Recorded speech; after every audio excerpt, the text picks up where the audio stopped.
We have this hostility to the external world because of the superstition, the myth, the absolutely unfounded theory that you yourself exist only inside your skin. Now, I want to propose another idea altogether. Billions of years ago, you were a big bang. But now you're a complicated human being. But so we define ourselves as being only that.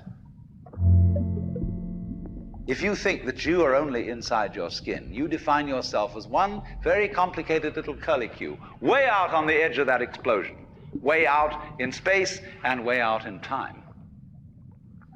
And then we cut ourselves off and don't feel that we're still the Big Bang. But you are. Depends how you define yourself. You are actually, if this is the way things started, if there was a Big Bang in the beginning, you're not something that is a result of the Big Bang. You're not something that is a sort of puppet on the end of the process. You are still the process. You are the Big Bang, the original force of the universe coming on as whoever you are. See, when I meet you, I see not just what you define yourself as, Mr. So-and-so, Miss So-and-so, Mrs. So-and-so. I see every one of you as the primordial energy of the universe coming on at me in this particular way. I know I'm that too. But we've learned to define ourselves as separate from it.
what I would call a kind of a basic problem we've got to go through first is to understand that there are no such things as things. That is to say, separate things. That is only a way of talking. And if you can understand this, you're going to have no further problems. I once asked a group of high school children, what do you mean by a thing? And first of all, they gave me all sorts of synonyms. They said it's an object, which is simply another word for a thing. It doesn't tell you anything about what you mean by a thing. And finally, a very smart girl who was in the group said a thing is a noun. And she was quite right. A noun isn't a part of nature, it's a part of speech. There are no nouns in the physical world. There are no separate things in the physical world either. See, the physical world is wiggly. The clouds, mountains, trees, people are all wiggly. And only when human beings get working at things, they build buildings in straight lines and try and make out that the world isn't really wiggly. But here are we sitting in this room all built on straight lines, but each one of us is as wiggly as all get out.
Now then, when you want to get control of something that wiggles, it's pretty difficult, isn't it? You try and pick up a fish in your hands, and the fish is wiggly and it slips out. What do you do to get hold of the fish? You use a net. And so the net is the basic thing we have for getting hold of the wiggly world. A net is something regular. And I can number the holes in a net. So many holes up, so many holes across. And if I can number these holes, I can count exactly where each wiggle is in terms of a hole in that net. But in order to do that, I've got to break up the wiggle into bits. And I've got to call this a specific bit, and this the next bit of the wiggle, and this the next bit, and this the next bit of the wiggle. And so these bits are things which I mark out in order to talk about the wiggle, in order to measure it, and therefore in order to control it. But in nature, in fact, in the physical world, the wiggle isn't bitted. So the world doesn't come thing. You and I are all as much continuous with the physical universe as a wave is continuous with the ocean. The ocean waves, and the universe peoples. And as the wave, I wave at you and say, you! The world is waving at me with you and saying, hi, I'm here. But the way we feel and sense our existence, being based on a myth that we are made, that we are parts, that we are things, our consciousness has been influenced so that each one of us does not feel that. We feel we have been hypnotized, literally hypnotized, by social convention into feeling and sensing that we exist only inside our skins, that we are not the original bang, but just something out on the end of it. And therefore we are scared stiff. Because my wave is going to disappear, and I'm going to die, and that would be awful.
are a fluke. You are a separate event. And you run from the maternity ward to the crematorium, and that's it, baby.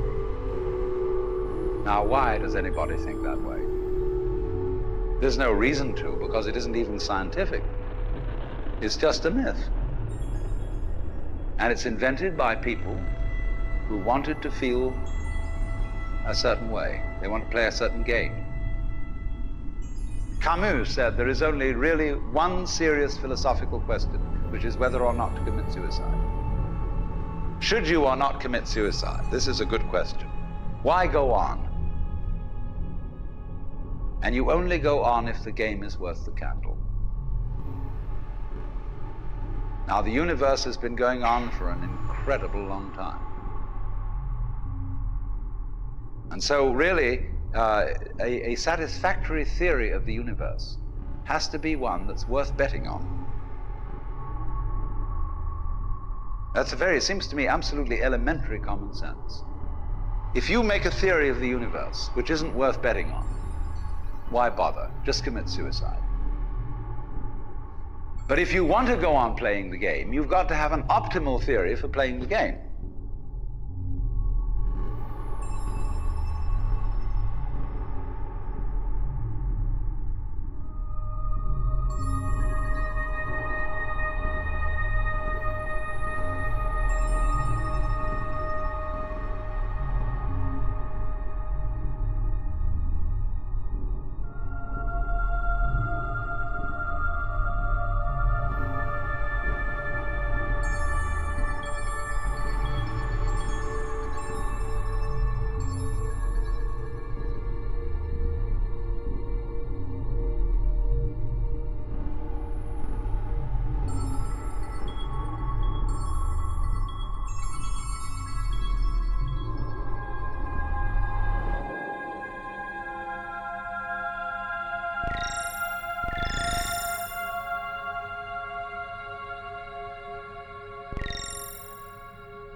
If there is any such thing at all as intelligence and love and beauty, well, you found it in other people. In other words, it exists in us as human beings. And as I said, if it is there in us, it is symptomatic of the scheme of things. We are as symptomatic of the scheme of things as the apples are symptomatic of the apple tree or the rose of the rose bush.